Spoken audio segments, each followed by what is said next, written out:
స్వర్గీయ శ్రీ రాజీవ్ గాంధీ గారి 80వ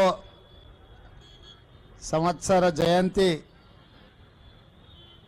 పెద్దలు మాజీ రాజ్యసభ సభ్యులు మాజీ ఆంధ్రప్రదేశ్ కాంగ్రెస్ పార్టీ అధ్యక్షులు మాజీ మంత్రివర్యులు వి హనుమంతరావు గారి నేతృత్వంలో ఈరోజు గొప్ప కార్యక్రమాన్ని ఏర్పాటు చేసి ఈ జయంతి ఉత్సవాలకు నాతో పాటు ఉప ముఖ్యమంత్రి వర్యులు బట్టి విక్రమార్క గారిని AICC general secretary Telangana incharge Deepa Das Munshi గారిని అదేవిధంగా హైదరాబాదు నగర మేయర్ గద్వాల విజయలక్ష్మి గారిని మాజీ మంత్రివర్యులు దానం నాగేందర్ గారిని అదేవిధంగా రాజ్యసభ సభ్యులు మిత్రుడు అనిల్ కుమార్ యాదవ్ గారిని అదేవిధంగా కంటోన్మెంట్ శాసనసభ్యులు శ్రీ గణేష్ గారిని శాసన మండలి నూతన సభ్యులు ఆమెర్ అలీ ఖాన్ గారిని ఖైరతాబాద్ జిల్లా పార్టీ అధ్యక్షుడు డాక్టర్ రోహిన్ రెడ్డి గారిని మనందరి నాయకుడు మాస్ లీడర్ జగ్గారెడ్డి గారిని వేదిక మీద చాలామంది పెద్దల్ని ఆహ్వానించి భువనగిరి లోక్సభ సభ్యులు చామల కిరణ్ రెడ్డి గారిని అదేవిధంగా రాజీవ్ గాంధీ వారసులైన విద్యార్థులందరినీ కార్యక్రమానికి ఆహ్వానించి ఈ దేశ యువతకు ఒక స్ఫూర్తినిచ్చిన రాజీవ్ గాంధీ గారి జయంతిని అద్భుతంగా నిర్వహించినందుకు పెద్దలు వి హనుమంతరావు గారిని మనస్ఫూర్తిగా నేను అభినందిస్తున్నా. రాజీవ్ గాంధీ ఒక స్ఫూర్తి.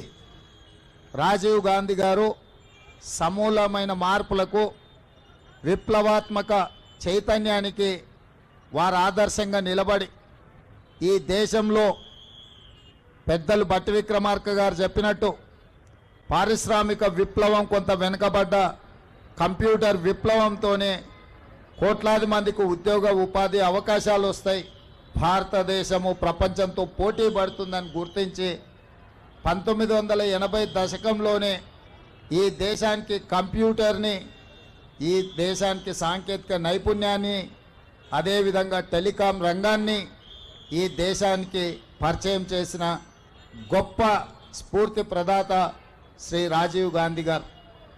వారు ఓన్లీ టెక్నాలజీనే కాకుండా సామాజిక చైతన్యం ఉన్న స్థానిక సంస్థలలో పల్లెలే పట్టుగొమ్మలని మహాత్మా గాంధీ గారు ఏదైతే చెప్పినరో ఆ స్ఫూర్తితోని స్థానిక సంస్థలకు ప్రత్యక్షంగా కేంద్ర ప్రభుత్వం నుంచి నిధులు వచ్చే విధంగా రాజ్యాంగ సవరణ ద్వారా 73, 74 రాజ్యాంగ సవరణ ద్వారా గ్రామ పంచాయతీలకే అధికారాలను కట్టబెట్టి గ్రామాల మీద అభివృద్ధి జరిగినప్పుడే ఈ దేశం అభివృద్ధి జరుగుతుందని రాజ్యాంగ సవరణలు తీసుకురావడం ద్వారా పంచాయతీరాజ్ వ్యవస్థల్ని మరింత బలోపేతం చేసింది శ్రీ రాజీవ్ గాంధీ గారు. ఇదే కాకుండా కుటుంబంలోనే కాదు, రాజకీయాలలో స్థానిక సంస్థల్లో మహిళలకు ప్రాధాన్యం ఉండాలి, సమానమైన అవకాశాలు ఉండాలి అని చెప్పి స్థానిక సంస్థలలో మహిళలకు రిజర్వేషన్లు తీసుకొచ్చి మహిళల్ని పొలిటికల్లీ ఎంపవర్ చేసింది శ్రీ రాజీవ్ గాంధీ గారు. ఈరోజు గద్వాల విజయలక్ష్మి గారు మేయర్ అయినా, శ్రీలత గారు డిప్యూటీ మేయర్ అయినా, రాజీవ్ గాంధీ గారు రాజ్యాంగంలో తీసుకొచ్చిన మార్పుల వల్ల మహిళా రిజర్వేషన్ రావడం వల్ల ఈరోజు వాళ్ళు అధికారంలో భాగస్వాములై ఈ దేశ నిర్మాణంలో వాళ్ళు క్రియాశీలక పాత్ర పోషిస్తున్నారు. అదేవిధంగా ఈరోజు ఈ దేశం అభివృద్ధి పదం వైపు నడుస్తున్నది అనంటే ఈ దేశం ఇంత బలంగా ఈ దేశం యొక్క సమగ్రతను కాపాడడానికి రాజీవ్ గాంధీ గారు తన ప్రాణాలను సైతం త్యాగం చేసింది. శ్రీమతి ఇందిరాగాంధీ గారు ఈ దేశ సమగ్రతను కాపాడడానికి వారు అమరులై ఈ దేశం యొక్క సమగ్రతను కాపాడారు. అదేవిధంగా పండిట్ జవహర్లాల్ నెహ్రూ గారు ఈ దేశ స్వతంత్రం కోసం 10 సంవత్సరాలు జైల్లో మగ్గి దేశానికి స్వతంత్రం తెచ్చి మొట్టమొదటి ప్రధానమంత్రిగా ఈ దేశంలో education and irrigation is our priority అని చెప్పి విద్యా యూనివర్సిటీలను తీసుకొచ్చిండ్రు. సాగునీటి ప్రాజెక్టులను కట్టి ఈ దేశాన్ని కరువు నుంచి బయటపడేసిండ్రు.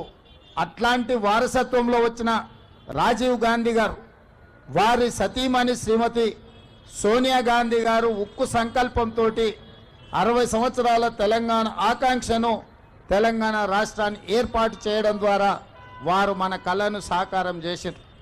అంత గొప్ప స్ఫూర్తి ప్రదాత అయిన తెలంగాణ రాష్ట్రాన్ని ఇచ్చిన శ్రీమతి సోనియా గాంధీ గారికి భర్త, శ్రీమతి ఇందిరాగాంధీ గారికి పుత్రుడు, పండిత్ జవహర్లాల్ నెహ్రూ గారి మనమడు, ఈ దేశ ప్రధానమంత్రి రాజీవ్ గాంధీ గారి విగ్రహాన్ని సచివాలయం ముందు పెడితే కొంతమంది సన్నాసుల విగ్రహాన్ని తొలగిస్తామని ఈరోజు మాట్లాడుతున్నారు. అధికారం పోయినా బలుపు మాత్రం తగ్గలేదు. నీ బలుపు అనగదీసే బాధ్యత ఇక్కడున్న మా కాంగ్రెస్ పార్టీ కార్యకర్తలు తీసుకుంటారని చెప్పి ఈ టీఆర్ఎస్ సన్నాసులకు నేను చెప్పదలుచుకున్నా. ఆ సన్నాసి దుఃఖం బాధ ఏందని నేను కనుక్కుంటే అక్కడ వాళ్ళ అయ్య విగ్రహం పెడదాం అనుకున్నాడట. వాళ్ళ అయ్య పోయేదెప్పుడు, వీడు పెట్టేదెప్పుడు అక్కడ విగ్రహము? ఈ దేశానికి స్వతంత్రం తెచ్చిన కుటుంబము, ఈ దేశం కోసం 2 తరాలు ప్రాణాలు ఇచ్చిన కుటుంబము, ఈ తెలంగాణ రాష్ట్రాన్ని ఏర్పాటు చేసిన కుటుంబము సచివాలయం ముందు కోట్లాది ప్రజలకు స్ఫూర్తిగా అమరవీరుల స్తూపం పక్కన ఈ దేశం కోసం అమరుడైన శ్రీ రాజీవ్ గాంధీ గారి విగ్రహం పెట్టడం సముచితం. అంతేగాని ఉద్యమం ముసుగులో తెలంగాణ రాష్ట్రాన్ని దోసుకొని వేలాది కోట్ల రూపాయలు సంపాదించుకొని వందలాది ఎకరాల ఫామ్ హౌజులు కట్టుకొని తాగుబోతు సన్నాసుల విగ్రహం ఒకవేళ సచివాలయం ముందల పెడితే ఈ పిల్లలకు ఎవరిని ఆదర్శంగా చూపిస్తారు? పొద్దున్న లేస్తే రాత్రి వరకు తాగి ఫామ్ హౌస్లో పొర్లాడే కేసీఆర్ విగ్రహం ఉండాలనా అక్కడ సచివాలయం ముందల? లేకపోతే దేశం కోసం ప్రాణత్యాగం చేసిన రాజీవ్ గాంధీ విగ్రహం ఉండాలన్నా? తెలంగాణ సమాజం ఆలోచన చేయాలి. నిన్నటికి నిన్న సన్నాసి రాజీవ్ గాంధీ విగ్రహం తొలగిస్తే మేము అధికారులకు వస్తే అని అంటుండు. నేను ఒక్క మాట చెప్పదలుచుకున్నా. ఇక నాకు మంచి మాటలు రావు కానీ ఒక్క మాట అయితే చెప్పదలుచుకున్నా.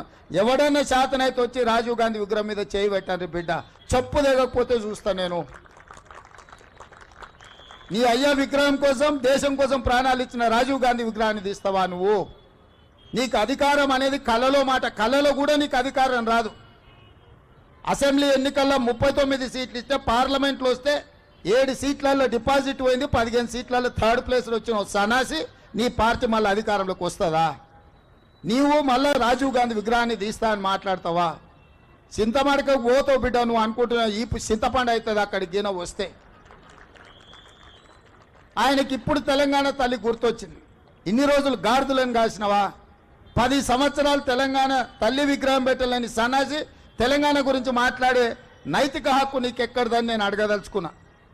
అందుకే పెద్దలు బట్టి విక్రమార్క గారి అనుమతితోని డిసెంబర్ 9, 2024 నాడు సచివాలయం లోపలనే తెలంగాణ తల్లి విగ్రహం పెట్టే బాధ్యత మేము తీసుకుంటాం. డిసెంబర్ 9, 2009 నాడు యూపీఏ చైర్పర్సన్ శ్రీమతి సోనియా గాంధీ గారి నాయకత్వంలో ఈ దేశ ప్రధానమంత్రి మన్మోహన్ సింగ్ గారి క్యాబినెట్ మంత్రివర్గం శ్రీ చిదంబరం గారు తెలంగాణ రాష్ట్ర ఏర్పాటు ప్రకటనను డిసెంబర్ 9 నాడు ప్రకటించారు. ఇదే కాకుండా మన నాయకురాలు శ్రీమతి సోనియా గాంధీ గారి జన్మదినం కూడా డిసెంబర్ 9. ఖచ్చితంగా తెలంగాణ తల్లి విగ్రహం సచివాలయం బయట కాదు, సచివాలయం లోపల తెలంగాణ తల్లి విగ్రహాన్ని ప్రతిష్ఠించే బాధ్యత నేను మా మిత్రుడు బట్టి విక్రమార్క గారు తీసుకుంటాం. హైదరాబాద్ నగరంలో మా హనుమంతన నాయకత్వంలో ఈ కార్యక్రమాన్ని చేపడతాం. మా చిత్తశుద్ధిని, మా నైతికతను ఏ సన్నాసి ప్రశ్నించాల్సిన అవసరం లేదు. మీలాక మేము తాగుపోతులం కాదు, రాత్రి కోటి పొద్దున కోటి మాట్లాడడానికి, లేకపోతే మాట్లాడింది మర్చిపోయి మళ్ళా కొత్తది మాట్లాడడానికి మేమెవరము నీలాంటి తాగుపోతూ సన్నాసులం కాదని ఈ వేదిక మీద నుంచి నేను చెప్పదలుచుకున్నా. నువ్వు ఎప్పుడొస్తావు రాజీవ్ గాంధీ విగ్రహాన్ని తీయడానికి తారీఖు చెప్పు, మా జగ్గాన్నకి చెప్తా, మా జగ్గాన్న వచ్చి అక్కడ ఉంటాడు. అప్పుడు తెలుస్తుంది బిడ్డ నీకు రాజీవ్ గాంధీ విగ్రహాన్ని ముట్టుకుంటే ఏమవుతుందో, అప్పుడు కానీ నీకు అర్థం కాదు. అందుకే ఈరోజు ఈ దేశ యువతకు స్ఫూర్తి ప్రదాత శ్రీ రాజీవ్ గాంధీ గారు వారి జయంతి సందర్భంగా మా హనుమంతన్న కొంతమంది క్రీడాకారులకు సన్మానం చేసిండ్రు, ఆర్థిక సహాయాన్ని వారికి తోసిన విధంగా చేసిండ్రు. అందుకే ఈరోజు ఈ రాష్ట్రంలో ఈ దేశంలో మొన్న జరిగిన ఒలింపిక్స్లో మన పర్ఫార్మెన్సు ఏమాత్రం బాగా లేదు. సౌత్ కొరియా లాంటి చిన్న దేశానికి 32 పథకాలు వచ్చినాయి. నేను సౌత్ కొరియాలో ఒక యూనివర్సిటీకి పోతే ఓన్లీ 1 యూనివర్సిటీలో 16 పథకాలు వచ్చినాయి. ఒకే ఒక అమ్మాయికి 3 గోల్డ్ మెడల్స్ వచ్చినాయి. వాళ్ళని చూసి నేర్చుకోవాల్సిన అవసరం ఉంది. అందుకే సౌత్ కొరియన్ స్పోర్ట్స్ యూనివర్సిటీ లాగా యంగ్ ఇండియా స్పోర్ట్స్ యూనివర్సిటీని తెలంగాణలో ప్రారంభిస్తున్నాం. తండాలలో, గూడాలలో, మారుమూల పల్లెల, గ్రామీణ ప్రాంతాలలో ఉన్న క్రీడాకారులను మట్టిలో మాణిక్యాలను వెలికి తీసి రాబోయే ఒలింపిక్స్లో తెలంగాణ నుంచి అత్యధికంగా మెడల్స్ సాధించే విధంగా మేము క్రీడా విధానాన్ని తీసుకురావాలని స్పష్టంగా నిర్ణయించుకున్నాం. ఆ యూనివర్సిటీ పేరు యంగ్ ఇండియా స్పోర్ట్స్ యూనివర్సిటీ. ఎందుకంటే ఒక నూతన రక్తాన్ని ఈ దేశానికి ఆదర్శంగా నిలబెట్టాలని ఇవాళ మా మంత్రివర్గం నిర్ణయం తీసుకున్నది. ఇదే కాదు, SC, ST, BC, minority residential స్కూల్స్కి ఒక ఇంటిగ్రేటెడ్ అకాడమీని నిర్ణయించాలనుకున్నాం. ఆ ఇంటిగ్రేటెడ్ అకాడమీలకు కూడా యంగ్ ఇండియా రెసిడెన్షియల్ అకాడమీ అని చెప్పి మేము పేర్లు పెట్టాలని ఇవాళ మేము నిర్ణయం తీసుకున్నాం. యంగ్ ఇండియా అంటే తెలంగాణకు ఒక యంగ్ ఇండియన్ స్ఫూర్తినిచ్చేది ఇక్కడి నుంచే.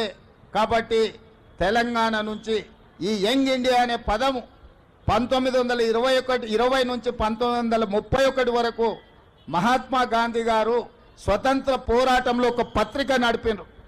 ఆ పత్రిక పేరు యంగ్ ఇండియా. శ్రీ మహాత్మా గాంధీ గారి స్ఫూర్తిగా ఇవాళ తెలంగాణ రాష్ట్రం యంగ్ ఇండియా స్కిల్స్ యూనివర్సిటీని ప్రారంభించింది. తొందరలోనే యంగ్ ఇండియా స్పోర్ట్స్ యూనివర్సిటీని ప్రారంభించుకోబోతున్నాం.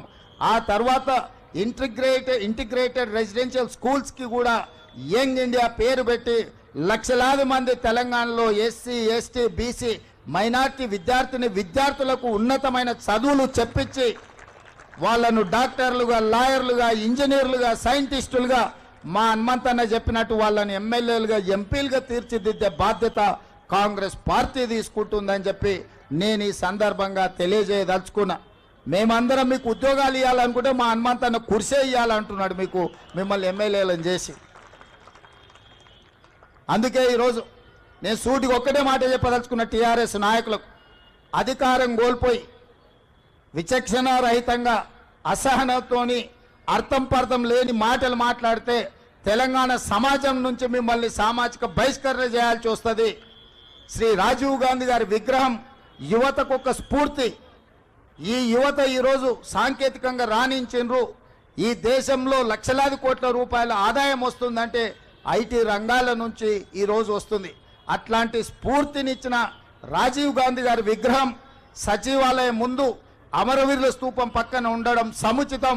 నీ అయ్యా 10 ఏళ్ళు రాష్ట్రాన్ని దోసుకున్న ఒక దొంగ, ఆ దొంగ కోసం అక్కడ విగ్రహం పెడితే తెలంగాణలో ఉన్న వాళ్ళందరూ దొంగలుగా తయారవుతారు ఇట్లాంటి దొంగ విగ్రహం పెడితే. కాబట్టి అట్లాంటి దొంగలకు స్థానం లేదు. అట్లాంటి దొంగలను క్షమించే సమస్యనే లేదు.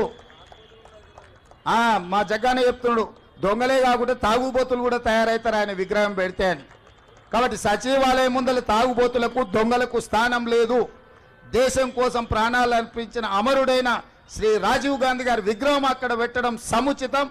వారి విగ్రహం పెడతాం. రాబోయే 15-20 రోజుల్లో పెద్ద ఎత్తున రాజీవ్ గాంధీ అభిమానులను లక్షలాది మందిని జమ చేసి అక్కడ ఆ విగ్రహావిష్కరణ కార్యక్రమాన్ని చేపడతాం. ఇవాళ చేద్దాం అనుకున్నాం కానీ ఇంకా కొన్ని పనులు పూర్తి కాకపోవడం వల్ల విగ్రహావిష్కరణ చేసుకోలేదు. తొందరలోనే పెద్ద ఎత్తున ఒక పండుగ వాతావరణంలో శ్రీ రాజీవ్ గాంధీ గారి విగ్రహాన్ని సచివాలయం ముందు ప్రారంభించుకోబోతున్నాం. అదేవిధంగా ఈ సందర్భంగా నేను మాట ఇస్తున్నా, డిసెంబర్ 9 నాడు సచివాలయం లోపల తెలంగాణ తల్లి విగ్రహాన్ని ఆవిష్కరించి కాంగ్రెస్ అధికారంలో ఉన్నప్పుడు తెలంగాణ తల్లికి సముచితమైన స్థానాన్ని ఇస్తాం. 10 సంవత్సరాలు తెలంగాణ తల్లి విగ్రహం పెట్టలేని సన్నాసులు గతంలో పాలకులన్న సంగతి కూడా ప్రజలందరికీ తెలిసే విధంగా కార్యక్రమాన్ని ఏర్పాటు చేస్తామని తెలియజేస్తూ ఇంతసేపు ఓపికగా ఉన్న మా విద్యార్థులకు మరొకసారి అభినందనలు తెలియజేస్తూ మీ దగ్గర సెలవు తీసుకుంటున్నా. ధన్యవాదాలు మిత్రులారా.